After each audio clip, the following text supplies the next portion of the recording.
Hey guys, what's up? It's Jess. Welcome back to my kitchen table here at Roots and Refuge Farm. Today I am just going to be talking to you guys about what I'm planting in my fall garden. I've had several requests for this video.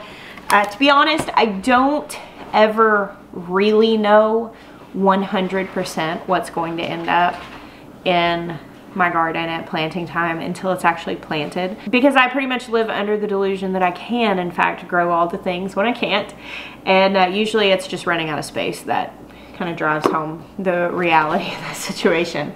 So right here I have this box full of seeds. This is all stuff that I could plant right now for like a fall harvest. So basically I've done a couple of really like intensive videos talking about fall gardening, both of which I will link down below. One is just kind of an overview of fall gardening and just encouraging you to grow a fall garden. And the other one is talking a lot about companion planting and specific to the fall garden. If you want more information after this, you can check those videos out. Right now, it is going into the we're in the second week of August. I don't even know what day it is. We're in the second week of August. I do know that I'm 71 days away from my estimated first frost. Now, I live in zone 7B, but we live kind of in a high elevation for the area on a ridge. And so I actually kind of err towards 7A's estimations, just because I feel like that's kind of more on the safe side. However, sometimes we end up with a good deal extra time. Last year, I think our estimated first frost was something about like October 20th to 25th, which is where it's falling this year as well. And we didn't actually get frost until November the 10th. So we basically got like a borrowed extra couple of weeks there at the end of the year, which is awesome. Some of the things that I'm going to talk about planting today, you're kind of taking a risk, and there's no telling how much harvest you may get, but I think that it's worth the effort if you're going to go ahead and plant the cold weather crops to throw in some more warm weather stuff, because you very well could end up with a large amount of harvest. And for instance, like if you plant another squash plant, now the frost is going to kill that when it comes, but even if you just harvest, you know, 5-7 squash off that plant, which is very typical. I mean, squash are very productive. I mean, you've grown at that point a couple meals worth of food, and so to me it's worth that gamble. So the first thing I'm going to be doing is replanting some of those kinds of things that grow quickly, produce quickly, but definitely won't last into the cold weather. Do keep in mind whenever you're planting for a fall garden that you're not going to have the intensity of the spring and summer sun. You're not going to have the amount of light because the days are waning at this point. So things do take a little bit longer than what they might say on a package. So you do have to kind of keep that in mind. Where I am right now in my stage of gardening is it's August. We're at the peak of the heat. We're in the middle of a heat wave. It was very, very hot today. And what we are doing is we are tearing out all of the remains of the summer garden. All the tomato plants at this point have folded to blight, so they're coming out. Most of, like, my squash plants are dead. Most of the things like beans and everything that was planted earlier, those are all done producing. So a lot of this stuff is just wrapping up and it's time for it to go. The things that I've left in the garden at this point are peppers, because they'll continue to produce and they will take off in the heat and they'll produce right up until the frost. So all of my peppers are gonna stay. All of my flowers, like marigolds specifically, those are all gonna be out there. Zinnias, those are all still doing really well. They're all staying, and I will leave those until the frost comes, and we'll kill all of those the first time that it gets cold. After going through and ripping a lot of stuff out, I have a lot of space to work with around those things that are really still very well established and really healthy. Now, I will go ahead, now that I have 71 days left, and here in the next week or so, I will go ahead and do basically what I call the second wave of some of those warm weather, quickly producing varieties. Things like squash, cucumbers, and beans specifically. A lot of those varieties come to fruit within 45 to 55 days. So I have plenty of time to get a nice harvest off of those, possibly a long time if I get an extra couple of weeks. And so all of those I'll direct sow. Once we get the garden completely cleaned out, I'll go in and direct sow all of those things, make sure that they're getting plenty of water. I have not had a problem with those particular things germinating in the heat. They've all done fine in my experience, and so I do just direct sow them, but I do sow a little heavy. Whereas in the spring I might put one seed every 6 inches. In the summer I probably will put a few just in case there are any struggles with germination, because the big issue with the fall garden is when the window closes, it's closed. I can't wait a month to sow those things. So in the spring, if I sow it and it doesn't come up in a week and a half or two, I can try again. Whereas in the fall, I'm going to go ahead and sow those a little more heavily, even though it might mean wasting some seeds and thinning out some seedlings, which I hate to do. But it's better than letting that window close on me and not being able to plant those things. So here, kind of separate, I have the seeds that will be direct sowed. It's really important to get these in the ground in this little window. These are Greasy grits and Calima green beans, as well as some bush royal Burgundy beans, some tongues of fire. That's one that I like. All of these I've actually grown before and like. This one's new to me, the Landreth stringless bean. I don't like stringy beans, and so I'm hoping that that one is a hit. And that's my plan. I've got a couple others which I did not. Okay, here's one, the Emirites pole bean. And I'd like to do some more pole beans. I really want to cover my trellises well so that the garden is still really lovely in the fall. Now, as far as squash goes, I'm going to be planting these really heavily. We had a lot of pest pressure this spring, and I think it's probably the worst year I've ever had for growing squash. Usually I get a really heavy harvest before they fold to the squash bugs, but this year was just really, really rough. We had a hard time with pollinators and also with pests. So I'm actually planting several different types of squash, as well as a couple of different types of cucumbers. I'm doing the Hmong Red Cucumber, which is a really neat kind of brown skin, as well as the Parisian Pickling. This is kind of a favorite of mine. I'd like to do another round of those. And then squash, I'm going to do some early prolific Straightenecks, some Lebanese bush marrow, more lemon squash. I really enjoyed these, as well as more Rampacantes. So I'll probably be planting multiple plants of each one of these, because we didn't get the opportunity to get sick of squash this spring, and so we definitely want to eat that as while we can. Of course, all of those things are going to just completely, they'll be done at the very first cold night that we get. One frost night, they'll all die. I'm also going to be planting more basil, cilantro, and dill. My basil has all bolted at this point, and then cilantro and dill, they don't do very well in the heat, so I'm going to be doing those three. But these I'm going to start from seed in my house instead of direct sowing, just because germination can be kind of an issue when it's very hot outside. So these are going to be started in the house. I'm going to move them out. The basil, if I plant a lot of plants, I'll get a big harvest in the fall again. But of course, the basil will go though when the frost comes. Now, I still have a lot of herbs in the garden that carried over from this summer. They're all still there, super established, bushy. They're doing great. And even the basils that are out there that have begun to go to seed, I've left them because the pollinators really enjoy them. They're still just a positive plant to have in the garden for beneficial insects. So I left all of the bolted basil, but I want to plant more so I can harvest more. So the herbs will be started inside. Everything else that I mentioned will just be direct sown. And then of course there are the plants that are left out there. Everything that is left out there right now, the remaining peppers, the flowers and all of that, that's going to be done with the frost. The only other thing that I'm going to be planting that won't carry into the cold weather is sunflowers. I'll plant another round of those. I'm going to go through the varieties that I have. I don't know that I have enough time to grow the really massive ones that I grew through the spring. I think probably some of the smaller varieties, but I do so love sunflowers, and it'll be just really beautiful to have that color in the garden come October, and so I want to go ahead and get those in. Again, I'll be direct sowing those.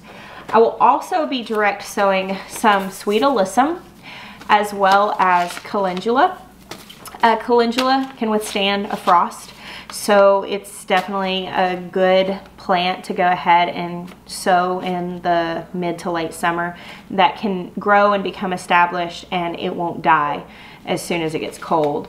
Sweet alyssum also can withstand a frost. The only thing with this to remember is that it reseeds, and so if you plant it one year, you will be pulling it up the next year, or it'll grow again, which might be a benefit to you if you like that. I have these few varieties. These are all from Baker Creek, and these are different lettuces. Now some of these are like lettuce mixes. This is the Rocky Top, and this is the Red Wing lettuce mix. And then these are Bronze Beauty and Garnet Rose lettuces. All of these I'm growing for baby greens. So these will all be direct sown. I will probably wait just a little bit to sow these because it is still very hot, and so I don't know that the lettuce is going to do very well with germination with how hot it is right now. Lettuce can withstand cold temperatures. So if you want to wait to start things like this and then the brassicas that we're about to get into, you just need to start them in enough time that they can get established before the days get too short and the temperatures get too cold for them to grow. Last year I shared a video about growing baby greens in a soil bag with an inverted storage tub on top of them. I actually still really enjoy growing baby greens like that. It's just a nice way to be able to have them kind of separate from the beds, to cover them up so you don't have to deal with any sort of pests. And so I may actually do a few soil bags of baby greens even though I have so much space, or I may plant them in a cold frame. I'm not entirely sure what I'm going to do, but direct sown lettuce mixes, that's definitely on the list. And let's get this big fat stack of seeds right here. I'm going to just spread these out so we can go through them. That's ridiculous, my friends. Now, everything else I am going to talk about growing, these are all things that will survive a frost. Now, typically on these kinds of plants, they're okay with a light freeze. Some of them are really going to struggle when you're getting down into like the mid 20s Fahrenheit. However, some of these things do just fine down to about 15 degrees Fahrenheit. If you're wanting to grow a fall garden and you're wanting to grow things that are going to carry into those months, just some mild cover really does a lot for extending your seasons. Things like the inverted tub or a cold frame or just some frost fabric, maybe making some low tunnels. I will link below some products for that kind of thing that I've found on Amazon. You really can grow a lot into the early parts of the winter. Again, I live in the South. Here in Zone 7, we don't get like brutal winters. I have a lot of people ask me, well, what do you do if you live in Minnesota? And to be completely honest, I have no idea what to do whenever it's negative 30, negative 40 degrees. My assumption would be if you want to grow through winters like that, it's going to have to be inside with artificial heat and light. I can't imagine that you could do much else other than that. But here, where, you know, the harshest temperatures that we ever get are maybe in the single digits, and even that never lasts very long, we can, with some mild cover, grow throughout the winter if you want to. There's a lot of things that you can do. But everything that I'm talking about now, these are cold weather crops. frost is not going to kill these things. First, roots. And I know I'm referencing a lot of videos, but I've already made some really good information about this, and so I'm kind of want to direct you guys into those things. I do have a video that's talking a lot about growing root vegetables. Again, I will link it below. Beets, turnips, radishes, carrots, rutabagas, all of these things. The fall is a wonderful time to grow root vegetables. In fact, if you have grown some of these things in the summer and you thought that you disliked the flavor of them, I would highly recommend growing them again in the fall and into the cold. The flavor of these things really begins to change when they start enduring some really cold temperatures, especially like frosty, freezing temperatures, mild freezes. They get a lot sweeter. They're not nearly as pithy. Radishes are not nearly as spicy. Carrots really develop a very wonderful sweet flavor, and that has to do with the sugars of that plant being stored in the root, and basically that plant is basically storing its energy in the root to withstand the cold, which produces a you know, more desirable flavor for us, which is really cool. So I love to grow beets this time of year. With the beets and the turnips and really the carrots too, I will probably wait until like early September for me for direct sowing those here in 7. So adjust that a little bit based on your zone. Basically, I would like for them to have like 8-ish weeks to get started and to be growing before it starts getting cold, because they're going to slow down a lot when it starts getting cold. But most of these varieties are 60 to 70 day varieties in ideal circumstances, so add a little bit to account for the shorter days. And I want these to be coming to maturity once they've been frosted on, because I want that great flavor. So, you know, late August, early September, all of these I go ahead and direct sow. I will share that in video with you guys whenever I do it. But for beets, I'm doing bull's blood, golden beets, early wonders, and I had Chiogga. There they are, Chiogga beets. Those are the 4 that I'm doing. Oh no, 5. Crosby's Egyptian. Last in the spring, I did like a mix, and they were all really good, but I didn't know what was what. I did like a rainbow mix that came in a packet. And so this time I'm actually going to be doing the separate kinds, so I really know which ones I love the most. I'm not doing a ton of turnips, but I am doing a couple. The Haida Benny Red, and I haven't decided on all my turnips, but I'll probably do 2 or 3 varieties on those. Now, I pulled out a lot of carrots. Last winter, when we were pulling carrots up in the winter, putting them in stews and soups and roasting them with our warm winter meals, I so wish that I had planted many more carrots. And so this year I'm gonna go wild on the carrots. I'm gonna plant so many carrots. We've also decided that we want to plant our entire garden. Last year I did not plant all of my raised beds for fall. I thought, well, I'm just gonna kind of take it easy. With as much that failed in the spring and the summer, this year is just a hard gardening year. I really want to plant my whole garden and get a lot of harvest. So we're gonna do lots of carrots. The cool thing with growing carrots is too, and really any of these root vegetables, is when it gets cold and they're developed, you can really just store them out in the ground. You can mulch them. The tops will die back if it gets really cold, but the roots will be just fine in the ground. You can just go pull them as you need them. So just to list off some of the carrots I'm gonna be growing, I may decide on putting a few more in, but this is a lot. The Pusa Acida, which is a super, super dark purple carrot. I had the pleasure of enjoying some of these at Baker Creek when I was there at one point during the winter last year. And they were really, really yummy. They're super neat. They stain your fingers purple, as well as the Black Nebula, very similar carrots. I'm gonna grow both of those. The Cosmic Purple, which is kind of a tried and true. We've grown this. This was the first carrot I ever grew, and love this one. The Oxheart, which is also a really fascinating little guy. It grows real fat and big. This is mostly just novelty. I don't grow just a ton of these. but they are interesting and I do like to grow them. The Kyoto Red, another one that I had the pleasure of enjoying at Baker Creek. Really, really good carrot. The Muscade Carrot. This was in Baker Creek's Fresh Fall Favorites collection. I've never tried it before, but it came recommended from them, so we're gonna give that one a shot. Danvers Half Long, another tried and true, is a great carrot. And then the Tonda di Parigi, which is just basically the tiny little carrots that are round. And this might end up going in the kids' garden. I'm not sure yet, but again, I may add some more. I've got a lot of darks and purples, so I may go through and find a yellow and maybe some more orange ones, because I really like to grow a rainbow of food. And the carrots will be direct sown as well.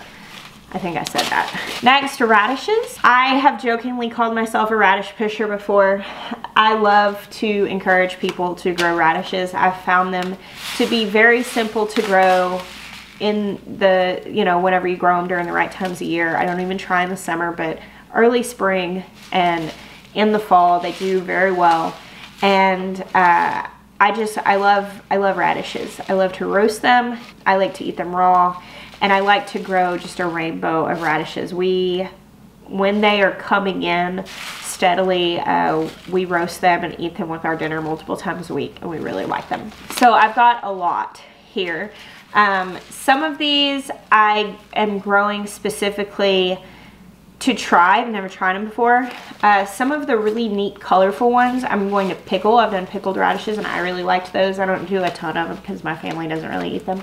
This is a lot of radishes. So we're gonna do the green Lubo watermelon radishes. It's a beautiful one. I am gonna grow Daikon radishes for the first time, but Daikon radishes are often used in kimchi and I'm wanting to make that. Pink Beauty, that's kind of just like a really basic fast radish. Sparkler White Tip. The Sichuan Red Beauty, which is a red flesh, really beautiful radish. I got to try some of those at Baker Creek as well. This is an 18-day variety. I'm assuming that this is French for 18 days. I'm not going to try to say that because I'm not French. I'm Arkansan and I'll say it wrong. The Round Black Spanish. The Malaga Radish. I've grown those. I really liked them. Shawo Fruit Radish, that's the green flesh, very, very good. And this one, which is called Flamboyant, which is just really fun and neat looking. So we'll plant all of these. I will not sow these yet. Radishes typically only need like 3 or 4 weeks to bulb up. I like to give them a little more time in the fall, but I do want these to be ready to pick once it's cold. If I were to plant these now, with the amount of heat that we have left, I think that they would be all leaves and they would flower without making much of a root. So I will probably wait till early to mid-September to put these in the ground. Peas. That'll be another thing that we direct sow probably in a few weeks. I won't do them just yet. Peas like it cool. They don't mind a light frost, and I don't know what all varieties I'm gonna do. Actually need to order some peas seeds. We ended up planting so many and I think I gave a lot of them away. So I found in looking through my seeds that I didn't have very many peas. Same thing happened last year. But the Magnolia Blossom tendril peas and the Purple Magnolia Blossom, those are two of my favorites, as well as the Melting Sugar peas. There are a few that I have grown that I really liked, but the Magnolias kind of stand as my standing favorite.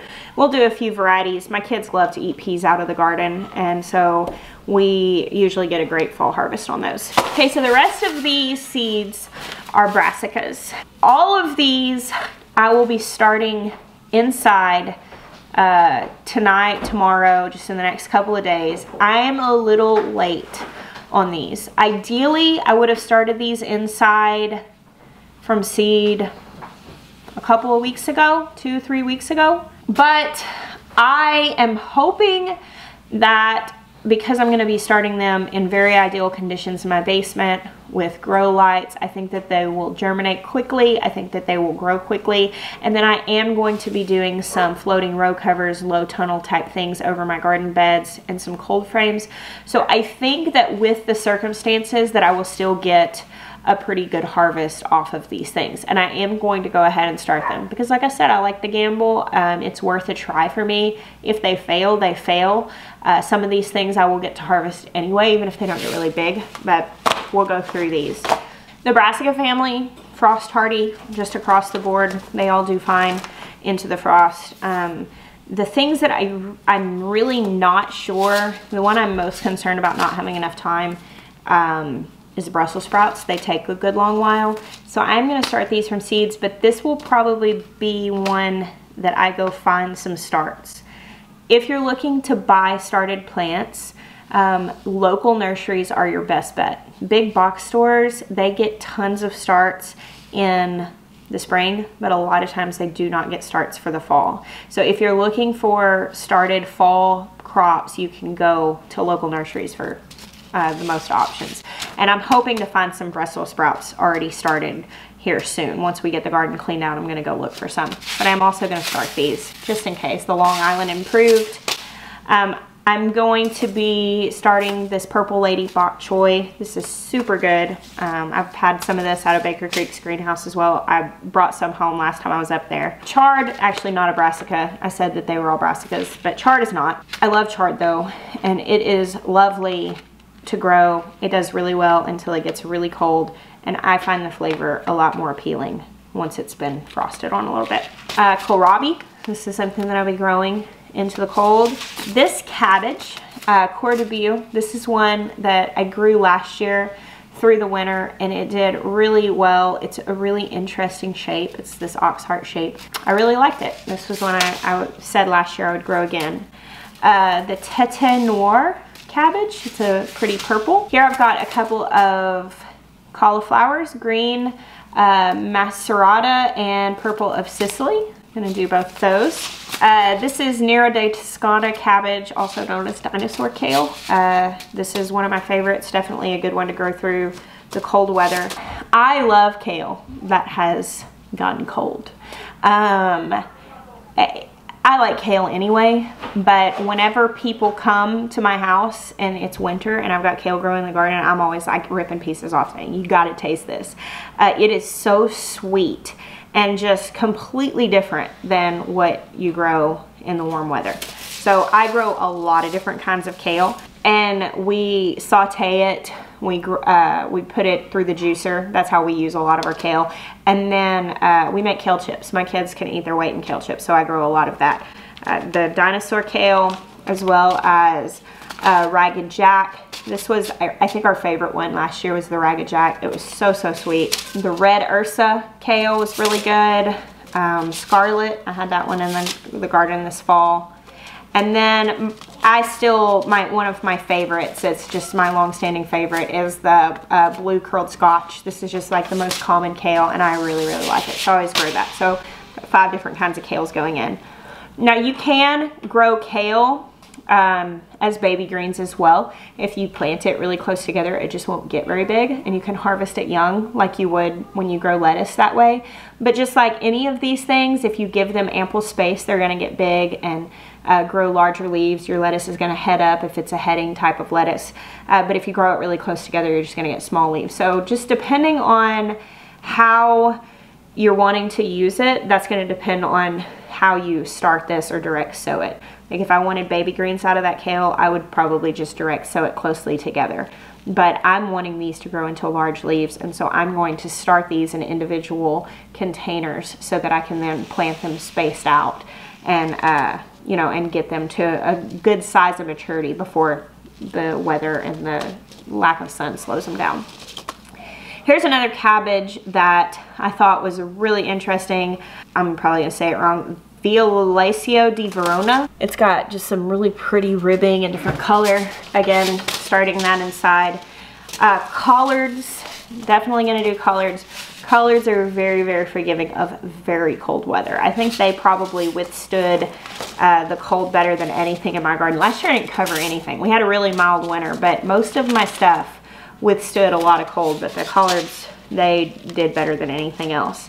Also spinach, I'm gonna be starting, oh goodness, I just spilled seeds all over the table. Here I've got the Monstro de Veriflay, and I also have this Morris heading collards, which they're called cabbage collards because they make loose dark green heads that are slow to bolt. Thought that was interesting. I'm gonna do some arugula. This is one of Jeremiah's favorite salad greens, and we'll go through arugula, but it bolts very early, and so it does better in the fall. We're gonna do Oric. I'm not sure exactly how you say this. I have never successfully grown this. It's a relative of spinach. This isn't a, here I told you guys that these were all brassicas, and they're not. I didn't realize what all had stuck in this pile because spinach is not a brassica either.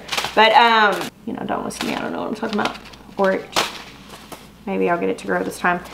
And then as far as lettuce goes, I'm gonna be doing this tennis ball lettuce because I thought it was really neat, and some black seeded Simpson lettuce. This is one of these are the only ones that I'm gonna grow for heads. We prefer baby greens as far as lettuce. I may do something like a romaine or like a Paris Island Cos, something that has long thin leaves, because the only thing that we use leaf lettuce for, like larger leaves, is like lettuce wraps. We just don't eat a whole lot of big leafy lettuce. We prefer baby greens for salads, and so that's typically what we do. A couple other things that I'm going to be growing that I've not grown before. The Celtis, which is basically like a stalk lettuce. This is a cold weather thing. I'm starting this inside as well. Red Vein Sorrel. I've not grown this before, but we're going to give this a shot. And corn salad, or mache, I don't know, but this is something that grows well into the cold weather, and so we're going to give that a shot as well. That's pretty much it for my cold weather garden. Lots of green leafy things and lots of roots. That's largely what we're going to be growing into the cold, as well as this second wave of summer stuff. I am thinking that I'm going to utilize my greenhouse as well, probably with some soil bags and doing some lettuce greens in there, kind of just seeing what might work. And I would really like to get into microgreens as well.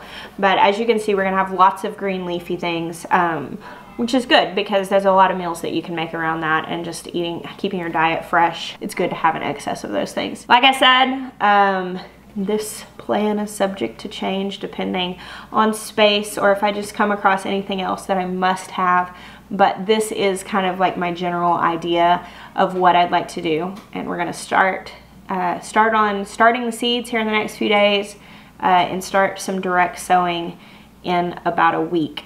Like I said, I will put some links down below of other fall gardening information that we have out. I do encourage you though to grow a fall garden. It's not as marketed as the spring garden. When you go into the stores in the spring, it's just garden stuff, buy all the garden stuff. In the fall, it's buy all the school supply stuff and then all the holiday stuff. So you don't really hear as much about fall gardening, but it is a season that is just as important as the spring garden. There's so much stuff that can be produced, and I mean, it extends your season months for no other reason. I hate the idea of being done with the garden in August and waiting until next spring to do it again. And by planting all of this and pushing through the extra work right now while it's super hot, in October when I'm walking through my garden that's still producing a lot of food for my family, I will be so glad that I did. I am every year. So thank you guys for hanging out with me today. I bless you. Until next time.